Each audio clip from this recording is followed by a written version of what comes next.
Hello, iPlanners. I hope everybody's having an outstanding day. If you're new here, my name is Sandy Cruz, and I am the creator of iPlanners, iDesign, iScrap, and iBible. If any of these things sound interesting to you, please be sure to subscribe and hit the bell so that you'll be notified each time I create new content on this channel. And if you enjoy this video and if you learn something from it, please be sure to like it because it helps me and it helps my channel. And lastly, if you have any questions or any future video requests, feel free to post them down below the description in the comments. Alrighty, let me tell you what we're going to do here in this video today. I posted on the Facebook group the dashboards that I made for all of my tab sections in the iPlanner, and quite a few of you emailed me and asked me how I did it, and it's so easy peasy. I thought, well, I'm just going to make a video and show them how to do this.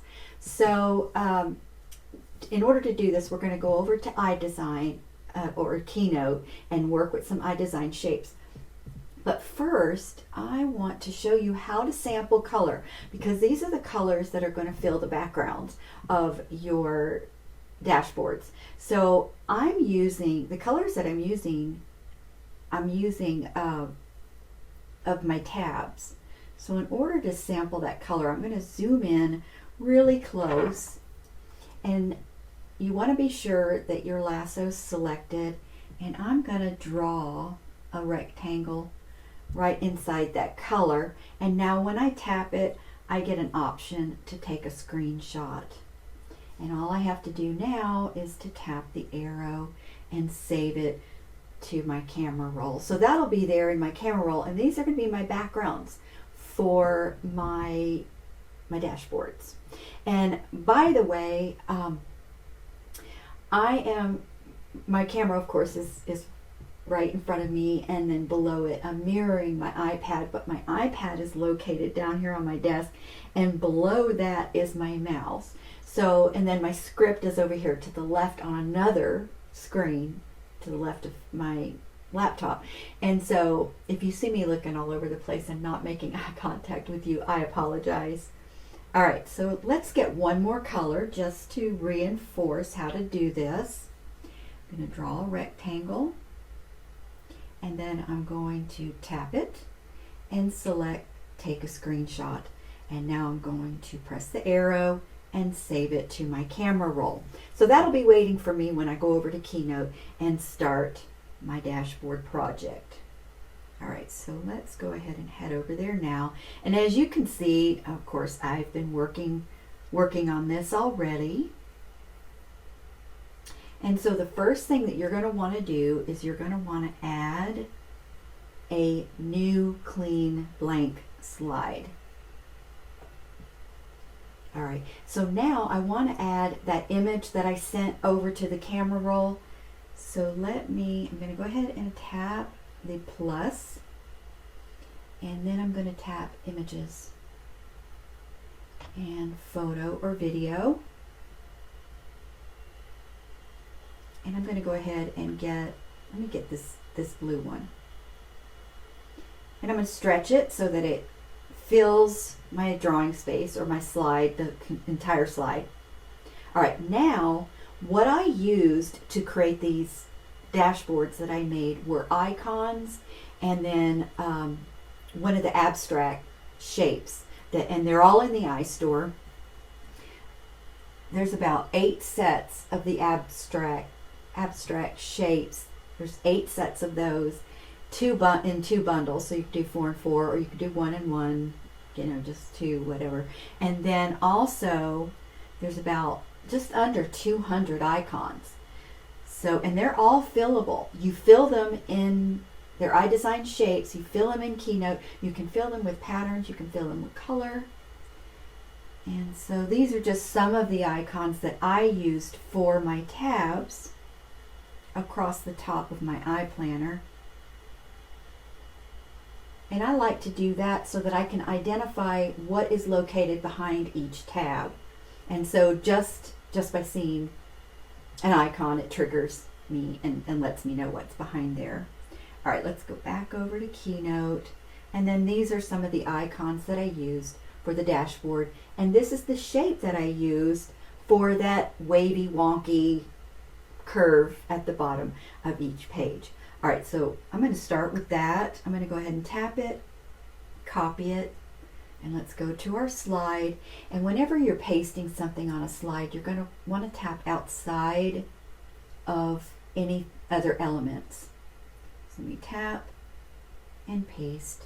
And of course, this is really small, but I'm going to make it nice and big. And that is the beauty of using iDesign shapes, because when you use iDesign shapes, they're vectors, and you can make them as big as you want and fill them with, like I said, patterns or color. And let's see, you can also, to change it up a little bit so that all your dashboards aren't just cookie cutter, you can, whoops. All right, there we go. Just rotate it a little bit. And then that way, every single slide doesn't have the curve in the same place. And I just think that this gives my iPlanner a little bit more interest. Okay, now I'm going to go and get the icon that I want to use. Let's say that I am creating my inbox, because that's my first tab. That's where everything falls till I can deal with it, till I have time to deal with it. But that way it's not in here, it's in my iPlanner, and so I call that an inbox. So I'm going to go ahead and copy that, because this is a box with an arrow, so everything's going into it. So I'm going to tap outside of the elements and paste it, and of course I want it much bigger.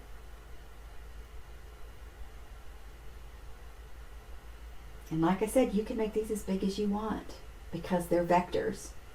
And you just fill them with whatever color you want. I kind of like the white. I think it just gives it a clean, minimalistic look. All right, the next thing I need is some text. So I'm going to tap Add. And I'm going to tap the Shapes tool, and in there you have an option to choose some text.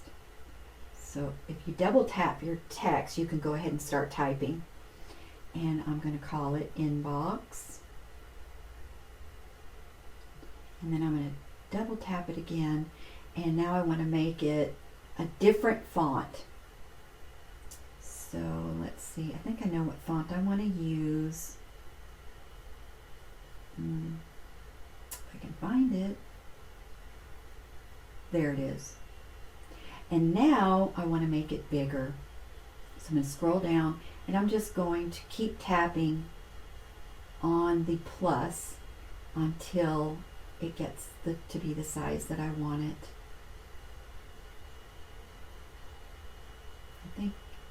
I think that's a good size. All right, so I'm done with the keyboard. I'm done with editing the text, and now I just want to relocate it. I kind of want it overlapping the curve at the bottom, and so that looks good. Let me just make sure it's centered. It is. Okay, so now I want to save this to my camera roll. And the reason I'm going to save it to my camera roll is so that I can fill my spiral cutout, which creates that dashboard. And it's got this cutout on it that lets it fit perfectly right over the spiral. All right, so let's see, that's the old one that I made. This is the one I want to save. So I'm going to tap on these three dots here in the upper right corner, and now I want to tap Export. If you've made a collection of designs that you want to save to the camera roll, you're going to want to make note of what slides they're on. So for example, I've got images between slide 7 going all the way to 17, and I can save those all at once, but instead what I'm going to do is I'm just going to send slide number 3 to the camera roll, and I want to save it as an image. So I'm going to choose image, and this is where I'm going to select my range. Now like I said, I can select 7 to 14 if I want to. I can save 10 slides, I can save all of them. But you don't want to skip this step. Otherwise what's going to happen is it's going to save every slide to your camera roll. And you'll have to do some housekeeping if that happens. All right, so I want slide number 3.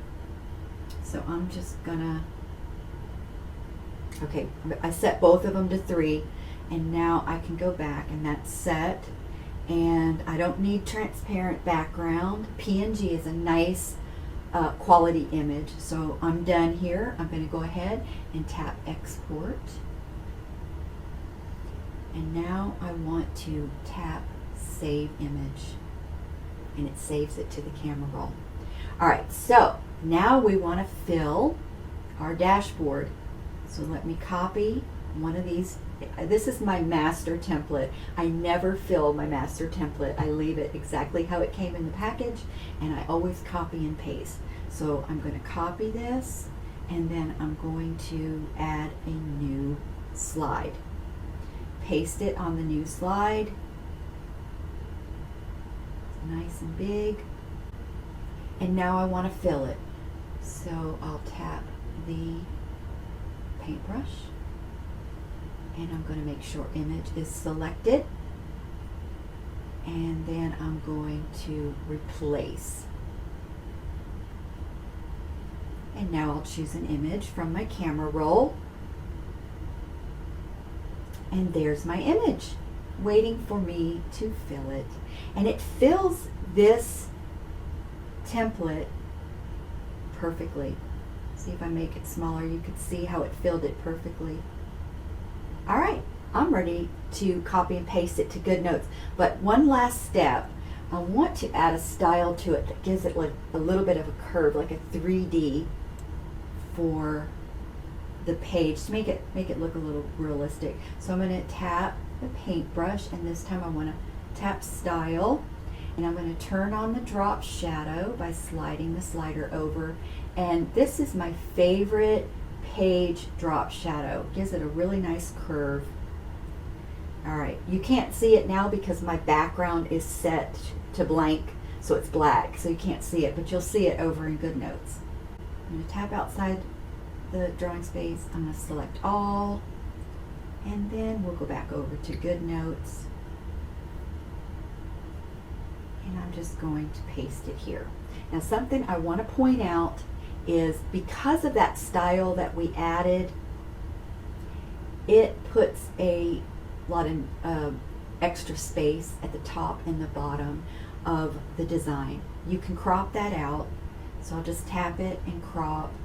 I'm going to crop the top kind of pretty close and the sides, but I want to be careful on the bottom because I don't want to crop off that nice curve that the style gave it, that 3D effect. So I'm going to leave a little bit of room down there, tap done. And now the tricky part. This is probably the hardest part out of everything I've showed you. Now I want to make it fit over the spiral. Okay, that's a little too big. And this could get tedious, especially because I'm recording. So I'm not going to be a perfectionist. If I had my iPad in my lap, I can do a lot better job. It's a lot easier for me because then I could just kind of roll my finger as I'm stretching and making it short. But this will do. You get the idea. Tap away.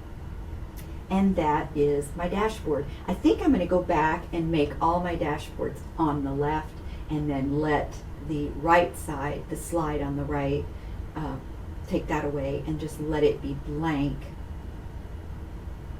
Whoops. And then that way this can just collect, like be like for a brain dump or just dump whatever here, so that when I'm ready to sit down and do my planning, I can put things behind my tabs and put them where they need to go. So, okay guys, that is how to create these dashboards. Wasn't that easy? If you learned anything from this video, if you enjoyed watching this video and want to see more, be sure that you have already subscribed and that you tap the bell so that you'll be notified. And please like my video because it really helps me and my channel. Until the next video, guys, have an outstanding day. Bye.